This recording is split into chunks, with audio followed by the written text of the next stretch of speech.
फिर आगे चलेंगे बच्चों, अगला इसका देखिए संदर्भ ऐसे लिखेंगे कि प्रस्तुत श्लोक हमारी पाठ्य पुस्तक के संस्कृत खंड में संकलित वीरः वीरेण पूज्यते नामक पाठ से लिया गया है। जैसे ही आप ये पेपर में कर देंगे 2 नंबर आपके बिल्कुल पक्के हो जाएंगे, ठीक है ना, बिल्कुल आपके पक्के हो जाएंगे। फिर क्या कह रहे हैं कि अनुवाद करते समय कैसे करेंगे कि बंधन हो या मृत्यु हो, जय हो या पराजय हो। देखिए वही तो मैं बता रही थी ना, 2 नंबर मैंने बताया कि वीर पुरुष दोनों ही स्थितियों में समान रहता है, वीरों के भाव को ही वीरता कहते हैं। बस अगर इतना आपने अपने पेपर में लिख दिया, इतना आपने अगर अपनी परीक्षा में लिख दिया, तो यकीन मानिए बच्चों पेपर में आपको इसका पूरा पूरा नंबर मिलेगा, मतलब 5 नंबर आपका पक्का। ओके, वेरी गुड, ठीक है, वेरी गुड बच्चों। आगे चलेंगे अगले प्रश्न पर। अगला प्रश्न क्या है? अगला प्रश्न क्या कह रहा है बच्चों कि सर्वे भवन्तु सुखिनः सर्वे सन्तु निरामयाः सर्वे भद्राणि पश्यन्तु मा कश्चित् दुःख भाग् भवेत्। सर्वे भवन्तु सुखिनः सर्वे सन्तु निरामयाः सर्वे भद्राणि पश्यन्तु मा कश्चित् दुःख भाग् भवेत्। अब ये भी हमारे पेपर में आने का पूरा पूरा चांस बनता है, तो एक एक करके हम लोग बहुत अच्छे से इनको कवर कर लेंगे बच्चों, है ना। तो क्या कह रहे हैं कि सर्वे मतलब सभी, भवन्तु मतलब हो, ठीक है, सुखिनः मतलब सुखी, कि सर्वे भवन्तु सुखिनः सभी सुखी हो, सर्वे सन्तु निरामयाः सर्वे मतलब सभी, सन्तु मतलब हो, निरामयाः मतलब निरोगी, ठीक है, निरोगी, कि सभी निरोगी हो। सर्वे भवन्तु सुखिनः सभी सुखी हो, सर्वे सन्तु निरामयाः सभी निरोगी हो, सर्वे भद्राणि पश्यन्तु सर्वे मतलब सभी, भद्राणि मतलब कल्याण, भद्राणि का अर्थ क्या होता है बच्चों? कल्याण, है ना, कि सभी कल्याण, पश्यन्तु का अर्थ होता है देखें, ठीक है, पश्यन्तु का अर्थ क्या हो जाएगा? देखें, कि सभी कल्याण देखें, माँ कश्चित् दुःख भाग् भवेत्, है ना, कि माँ मतलब नहीं, कश्चित् मतलब कोई भी, दुःख भाग मतलब दुःख का भागी, है ना, भवेत् मतलब हो, यानी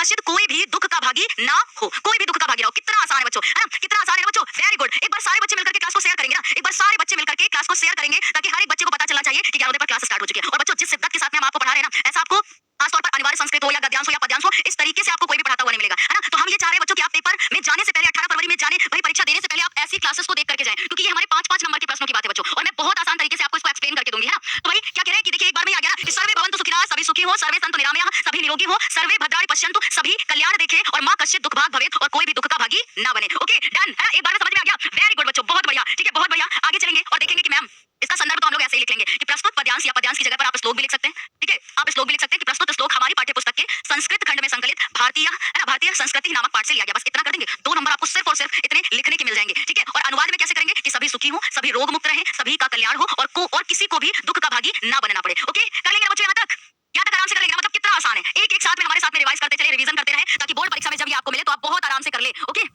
वेरी गुड बच्चों, आगे चलेंगे। ये हमारा तीसरा श्लोक होगा। देखिए धीरे धीरे करके हम लोग इनको कब कंप्लीट कर लेंगे पता ही नहीं चलेगा बच्चों, ठीक है, पता ही नहीं चलेगा। ओके इसमें गद्यांश करेंगे बेटा, ठीक है, गद्यांश भी करेंगे, पहले श्लोक करेंगे फिर सारे गद्यांश करेंगे, ठीक है, फिर सारे गद्यांश करेंगे। तो क्या कह रहे हैं कि नीर चीर विवेके, विवेके मतलब होता है अलग करना, ठीक है, विवेके मतलब क्या होता है? अलग करना। बहुत आराम से हम आपको एक्सप्लेन करके देंगे। नीर मतलब क्या होता है? पानी, ठीक है, नीर का अर्थ क्या होता है? पानी। और चीर मतलब क्या होता है? दूध। और विवेके मतलब अलग करना। हंस आलस्यम, आलस्य मतलब आलस्य करना, ठीक है। त्वमेव, त्वम मतलब क्या होता है? त्वम मतलब तुम, एव मतलब ही, यानी त्वमेव का मतलब हो जाएगा तुम ही, ठीक है, तुम ही, ठीक है, त्वमेव का अर्थ क्या होगा? तुम ही। ओके एंड तनुसे मतलब, तनुसे का अर्थ होता है करोगे, ठीक है, तनुसे का अर्थ होगा करोगे, ठीक है। और चेत का अर्थ होता है यदि, चेत का अर्थ क्या होगा बच्चों? यदि। तो यहाँ क्या कह रहे हैं कि नीर चीर विवेके हंस आलस्यम, नीर मतलब पानी, चीर मतलब दूध, विवेके मतलब अलग करना, हंस आलस्य मतलब हंस का आलस्य करना, ठीक है। और त्वमेव मतलब तुम ही, तनुसे मतलब करोगे, चेत मतलब यदि, यदि तुम ही दूध और पानी को अलग करने में आलस्य करोगे, तो कह रहे हैं कि विश्व अस्मिन् अधुनान्यः, विश्व मतलब संसार में, अस्मिन् अस्मिन् मतलब इस, अधुना मतलब आज, अन्य मतलब कोई और, कि संसार में अन्य कौन ऐसा है जो कुल व्रतम पाल्यष्यति, कहा कुल व्रतम मतलब कुल व्रत का, पाल्यष्यति मतलब पालन करेगा, और कह का अर्थ होता है, कह का अर्थ होता है कौन, यानी इस कुल व्रत धर्म का पालन कौन करेगा। तो नीर चीर विवेके हंस आलस्यम त्वमेव तनुसे चेत विश्व अस्मिन् अधुनान्यः कुल व्रत पाल्यष्यति, कहा, है ना। तो कह रहे हैं कि हे हंस, यदि तुम ही दूध और पानी को अलग करने में आलस्य करोगे, तो इस संसार में अन्य कौन ऐसा है, जो कुल व्रत धर्म का पालन करेगा, ठीक है। इतनी बात समझ में आ गई बच्चों? बहुत आसान है बच्चों, देखिए ध्यान से एक एक शब्द का अर्थ बहुत अच्छे से सुनिएगा, ठीक है। मैं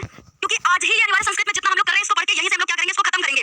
बार बार थोड़ी ना पढ़ना है एक ही चीज को हम लोगों को, है ना, क्योंकि मैंने पूरी शिद्दत से, पूरी ईमानदारी से पूरे साल पढ़ाया है बच्चों, और हम चाहते हैं कि जिन चीजों को हमने पूरे साल पढ़ाया है वो इन आखिरी के 5 दिनों में मैं पूरा आपको रिवाइज करके दूं, ठीक है ना। ये मैं पूरा रिवाइज करके दूंगी। और कल हम लोग सुबह 10 बजे एक विशेष क्लास करेंगे, जिसके लिए आपको तैयार रहना है पहले से ही, ठीक है। तो भाई ये वाला मैं एक बार फिर से पुनः इसको रिपीट करूंगी बच्चों, ठीक है, रिपीट करूंगी कि क्या है, नीर मतलब होता है पानी, चीर मतलब दूध, विवेके मतलब अलग करना, हंस आलस्यम यानी हंस का आलस्य करना, त्वमेव मतलब तुम ही, तनुसे मतलब करोगे, चेत मतलब यदि। तो यहाँ कह रहे हैं कि हे हंस, यदि तुम ही दूध और पानी को अलग करने में आलस्य करोगे, तनुसे मतलब करोगे, तो विश्व अस्मिन् अधुनान्यः, तो इस संसार में अन्य कौन ऐसा है, कहा मतलब कौन ऐसा है जो कुल व्रत धर्म का पालन करेगा। ओके हाँ, तो क्लास को एक बार मिल करके बच्चों आप लोग शेयर कर देंगे, क्योंकि आज की क्लास बहुत महत्वपूर्ण है, ठीक है, आज की क्लास बच्चों बहुत ही ज्यादा महत्वपूर्ण है। ओके इतनी बात समझ में आ गई? तो अब आगे चलेंगे और इसका अनुवाद देखेंगे कि कैसे करेंगे। संदर्भ में आप देखेंगे कि प्रस्तुत श्लोक हमारी पाठ्य पुस्तक के संस्कृत खंड में, है ना, में संकलित अनियोक्त विलासः, इसको सिंगल इन्वर्टेड कॉमा में करके हाईलाइट करके लिखेंगे। ओके अनियोक्त विलासः नामक पाठ से लिया गया है। और उसके बाद क्या कह रहे हैं कि भाई अनुवाद में कह रहे हैं कि अनुवाद में जो मैंने आपको बताया कि हे हंस, यदि तुम ही नीर और चीर यानी कि दूध और पानी को अलग करने में, विवेके मतलब अलग करने में आलस्य करोगे, तो इस संसार में कौन ऐसा व्यक्ति है जो अपने कुल धर्म का, कर्तव्य का पालन करेगा। अर्थात यदि विवेकी लोग ही अपने कर्तव्य पालन में आलस्य करेंगे, तो फिर अपने कुल धर्म का पालन या कर्तव्यों का पालन कौन करेगा। ठीक है बच्चों, इतनी बात समझ में आ गई? मैम ये हमारी प्री बोर्ड परीक्षा में आया था, बिल्कुल आया था ना, तो अभी फाइनल बोर्ड परीक्षा में भी डेफिनेटली देखने को मिलेगा बच्चों। ये जो 7 सेट बनते हैं ना, उनमें एक ना एक सेट में तो ये आपको जरूर से देखने को मिलेगा, ठीक है बच्चों, जरूर से ये देखने को मिलेगा। और अभी हम लोग इनके गद्यांश भी करेंगे और मेरे साथ में आप पूरा ये रिवीजन करेंगे, ठीक। अब क्या कह रहे हैं कि अगला ये जो भी है हमारा पद्यांश, ठीक है, बहुत ध्यान से सुनिएगा। ये जो हमारा अगला पद्यांश है बहुत आराम से आपको सुनना है, ठीक है, बहुत आराम से आपको सुनना है। अच्छा काम नहीं किया क्या आप लोगों ने? जितने भी बच्चे क्लास में हैं उन्होंने अभी क्लास को लाइक भी नहीं किया है, और जिन बच्चों ने अभी तक क्लास को शेयर भी नहीं किया बच्चों, एक बार अपने दोस्तों के साथ में इस क्लास को शेयर करिए, ठीक है। ये आखिरी बार मैं ऐसे बोल रही हूँ आपसे, फिर उसके बाद हमें पूरा और पूरा इस पे पढ़ने पे फोकस करना है बच्चों,